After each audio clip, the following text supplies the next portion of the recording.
ওটাই তো কাঞ্চনজঙ্ঘা, আমাদের আজীবনের প্রেম, আমাদের স্বপ্ন জড়ানো নিখাত সংশ্লেষ। না চাইলেও একসময় শেষ হয়েই আসে এই পথ। তা হোক, নামচির এই চা বাগানেও তো কাঞ্চনজঙ্ঘা আছে হিমালয়ের সর্বস্ব উজাড় করা সৌন্দর্যের যাবতীয় যা কিছু। অতএব জিরেন নিতে এখানেও থেকে যাওয়া যেতেই পারে এক দুরাত্রির অনায়াসে। সিকিম সরকারের ব্যবস্থাপনায় আছে ছোট্ট মিষ্টি একটি রিসর্ট। ঘুরতে ঘুরতে এখানেই দেখা হয়ে গেল নীলাঞ্জন আর শাশ্বতী সেনগুপ্তর সঙ্গে। ওরাও তো এসেছেন এই নামচিতে একটু অন্যরকম ঘোরার টানে। ভীষণ ভালো লাগছে, অসাধারণ।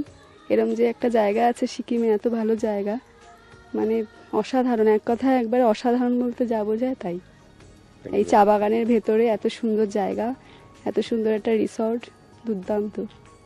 এই জায়গাটা আমি একটু নেট খুঁজে, বিভিন্ন জায়গা থেকে খুঁজে এই জায়গাটা আমি পেয়েছিলাম। কারণ আমি এরকম একটু অফবিট ট্যুরিস্ট ডেস্টিনেশন খুঁজি, যেই দিকেই যাই না কেন, এইসব দিকে যে কমন প্লেস যেগুলো, ধরুন বিভিন্ন জায়গায়, যে গ্যাংটক বলুন, পেলিং বলুন, অন্য নর্থ সিকিম, এগুলো সবাই জানে, বেশিরভাগ লোকই যায়।